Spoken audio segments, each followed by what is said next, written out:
Welcome to ఆర్&ఆర్ recipes.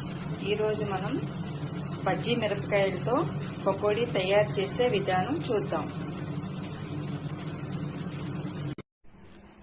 Bajji మిరపకాయల పకోడీకి కావలసిన పదార్థాలు: 3 బజ్జీ మిరపకాయలు, 3 పచ్చిమిరపకాయలు, కరివేపాకు, 1 కప్పు శనగపిండి, 2 చెంచాల బియ్యం పిండి, 1 ఉల్లిపాయ. మిరపకాయలు అవి చిన్న చిన్న ముక్కలుగా కట్ చేసుకోవాలి.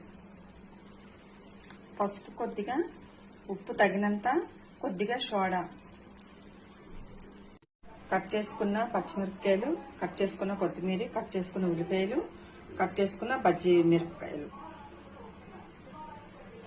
కట్ చేసుకున్న 1 బౌల్ తీసుకున్నాను. కట్ చేసుకున్న ఉల్లిపాయలు, పచ్చిమిరపకాయలు, కొత్తిమీర, కట్ చేసుకున్న బజ్జీ మిరపకాయలు.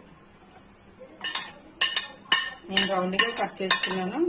మీకు నచ్చిన విధంగా కూడా కట్ చేసుకోవచ్చు. కప్పు శనగపిండి,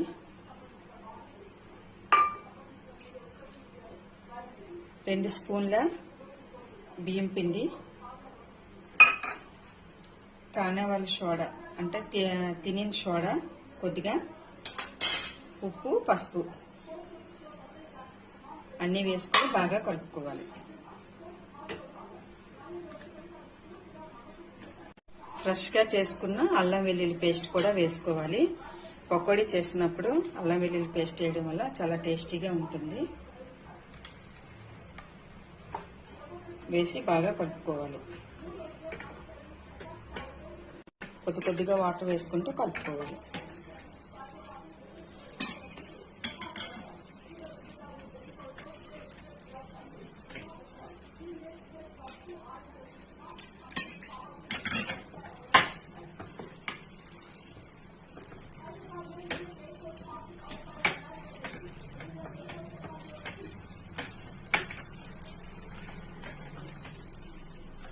వాటర్ వేసాం కదా, ఇలా బాగా కలుపుకోవాలి. గట్టి పకోడీ చేయాలంటే కొంచెం గట్టిగా కలుపుకోవాలి. ఇప్పుడు నేను మెత్తని పకోడీ కదా, అందుకని ఇలా కొంచెం జారుగా కలుపుకోవాలి.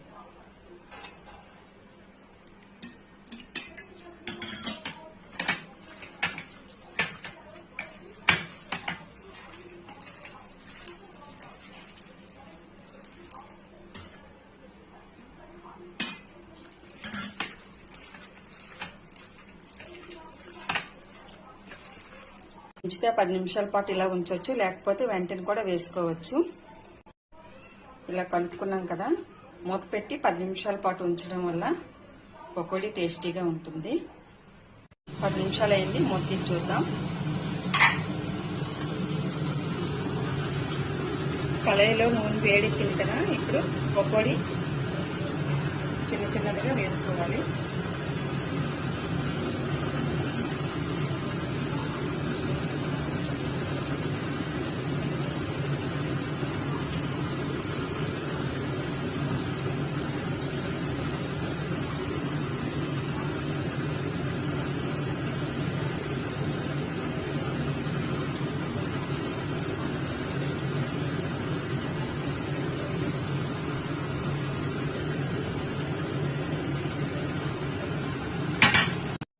ఒకవైపు వేగింది, రెండో వైపు తిప్పుకోవాలి.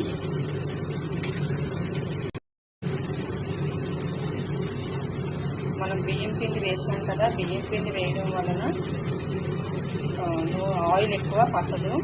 మనం ఎప్పుడు ఏ పకోడీ చేసినా బియ్యం పిండి 2 చెంచాలు బియ్యం పిండి వేసుకోవాలి కంపల్సరీ.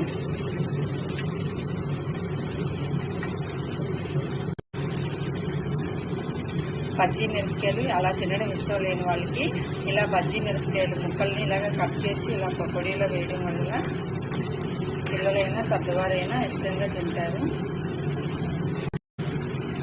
చాలా టేస్టీగా ఉంటాయి. పకోడీ బాగా వేగింది కదా, ఇప్పుడు ఒక ప్లేట్కి తీసుకోవాలి.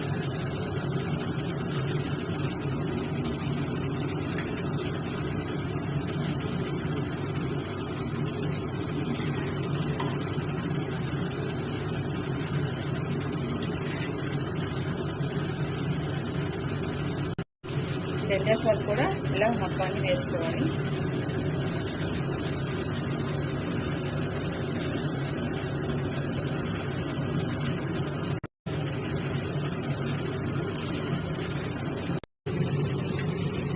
బాగా వేగింది కదా, ఇప్పుడు ఒక ప్లేట్కి తీసుకోవాలి.